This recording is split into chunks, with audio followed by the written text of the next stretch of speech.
जैसे आपने तीन नाम दिया। आपकी बात थोड़ी देर के लिए मान लेता हूं, रिमोट से जो लहंगा उठाने की बात है या फिर जो मामला, वो जो पूरा प्रकरण है, उसको आप मानते हैं वो फैमिली का सॉन्ग है? उस पे तो रवि किशन भैया नेशनल टेलीविजन पे माफी मांग चुके हैं और तो उनको माफ कर दिया जाना चाहिए, क्योंकि आगे वो ऐसी गलती नहीं करेंगे। उन्होंने कहा, आप कहते हैं कि आप तो कहते हैं अश्लीलता के लिए बॉलीवुड के लोगों को जिम्मेदार मानते हैं, लेकिन आपका कहना है कि बॉलीवुड ने भोजपुरी इंडस्ट्री को बदनाम किया है,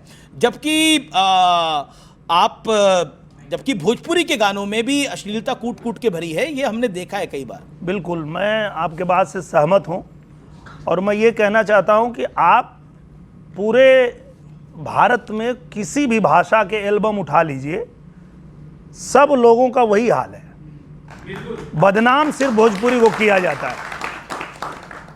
जिस भाषा में लोगों को बहुत प्राउड फील होता है कि यहाँ बहुत अच्छा है, उसके नाम ऐसे हैं कि एक आध नाम भी जुबान से नहीं ले सकते। अंधेरी रात में दिया तेरे हाथ में, ये मराठी का है। गलत है, ये मराठी का है जी। पर एक हमारे गांव में कहावत है। क्या कहावत है? गरीब की लुगाई सबकर भौजाई।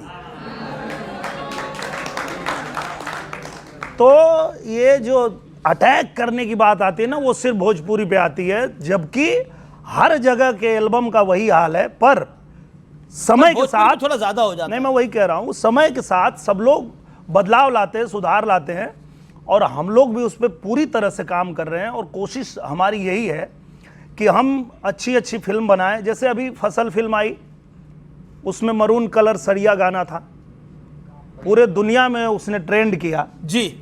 अच्छा गाना, पारिवारिक गाना, एक किसान की कहानी। उसके बाद अभी एक फिल्म आई है, मैं मायके चली जाऊंगी।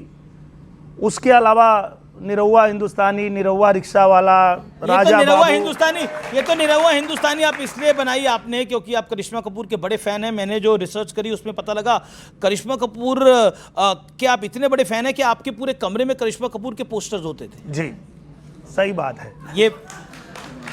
मैं और उसी फैंडम को लेकर आप चले और आपने इतनी बड़ी फिल्म बना दी कि उसकी पार्ट 2 भी लानी पड़ रही है। उसकी 4 पार्ट आ गए। 4 पार्ट आ गई, अब कितनी और आएंगी? अब जब तक जनता पसंद करती रहेगी तब तक आती रहेगी। अब तो करिश्मा कपूर ने भी फिल्मों में एक्टिंग ज्यादातर छोड़ दी है जी। अब तो वो भी उम्र हो गई है उनकी, वो भी मतलब इतनी उम्र नहीं, 50-52 की हो गई है। कोई बात नहीं, तो अब तो आम्रपाली आ गई हैं। आम्रपाली जी सारी फिल्मों में है, 35 फिल्में उनके साथ बनी। बिल्कुल बिल्कुल, मेरे पास पूरी लिस्ट है। मैं आम्रपाली जी के सवाल पे आऊंगा, बड़ा महत्वपूर्ण सवाल है वो आपसे। लेकिन 3500 रुपए में आपने नौकरी करी करीब 20 साल पहले कलकत्ता में, उसके बाद क्या मन में समाया कि आप फिल्मों में आ गए? नहीं, मैं नहीं, मेरे पिताजी नौकरी करते थे वहाँ कलकत्ता में। हम लोग तो वहाँ उनके साथ रह के पढ़ाई करते थे जी। और उसके बाद जब हम लोग गांव आ गए, पिताजी के रिटायर होने के बाद। तो आपके फादर जॉब करते थे? वो जॉब करते थे। तो आपको फिल्मों की कैसे सूझी? हम लोग पहले गायकी करते थे, चूंकि घर में मेरे गायकी का ही माहौल था। मेरे पिताजी गायक थे, मेरे भैया गायक हैं, तो गायकी हम लोग करते थे। और उसी समय एक फिल्म आई ससुरा बड़ा पैसा वाला, जिसमें मनोज तिवारी भैया हीरो थे। और वो फिल्म इतनी चली, इतनी ज़्यादा सफल रही कि निर्माताओं ने फिर गायकों को लेकर फिल्म बनाना शुरू किया, और फिर हम लोगों के लिए भी ये रास्ता खुल गया।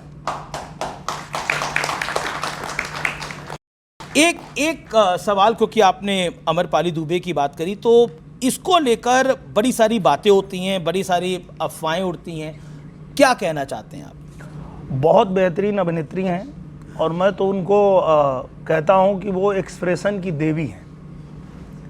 जब भी कोई किरदार निभाती हैं वो इतना बढ़िया करती हैं कि जो लोग मेरी फिल्मों को 2014 से पहले, अगर समझिए कि 10 करोड़ देख रहे हैं, तो उनके आने के बाद 20 करोड़ लोग देखने पर जिस तरह की अफवाहें उड़ती हैं, क्या उसका फैमिली लाइफ पे भी इम्पैक्ट पड़ता है? नहीं पड़ता है। उसका कारण ये है कि सबको पता है, चूँकि घरेलू फैमिली रिलेशन हमारे हैं, उनके घर हमारे घर के लोग भी आते जाते हैं, उनके घर के लोग हमारे घर भी आते जाते हैं, तो सबको पता है कि ये चूँकि 30-35 फिल्में साथ में किया है, तो वो लोगों को भ्रम हो जाता है, तो कोई दिक्कत नहीं है। चलिए, एक सरप्राइज है आप लोगों के लिए। शांतनु गुप्ता, आपके लिए भी एक सरप्राइज है। हमारे साथ परेश रावल जुड़ रहे हैं। अरे वाह। परेश रावल जुड़ रहे हैं।